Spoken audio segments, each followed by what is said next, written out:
तो कैसे हो दोस्तों? एक बहुत ज़रूरी चीज़ मैं आपके साथ शेयर करना चाहता था। मैं मीडियम पे एक आर्टिकल लिख रहा था क्योंकि मैं हेल्थ वगैरह पे काफ़ी ज़्यादा कॉन्शियस आर्टिकल्स लिखता हूँ। तो उसमें ये था कि गट माइक्रोब्स जो हमारे पेट के अंदर होते हैं, वो हमारे ब्रेन से कनेक्टेड होते हैं। और ये एक काइंड ऑफ एक सेंट्रल नर्व है जो हमारे शास्त्रों में, अगर आप देखोगे योग शास्त्रों में, तो उसमें सुषुम्ना नाड़ी का काफ़ी विवरण मिलता है। तो ये काइंड ऑफ वैसा ही है।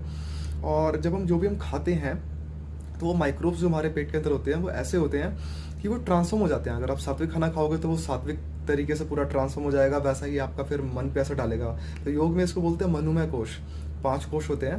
तो जो खाना हम खाते हैं वो मनोमय कोश को उसी हिसाब से प्रभाव डालता है जैसा आप खाना खा रहे हो।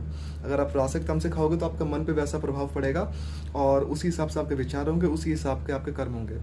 तो कर्मों के लेवल पे तो रिसर्च में नहीं है, लेकिन फिजियोलॉजिकल एंड मेंटल लेवल पे साइंटिस्टों को इतना पता लग गया है कि जो भी हम खाते हैं उसका प्रभाव बड़ा ज़बरदस्त पड़ता है।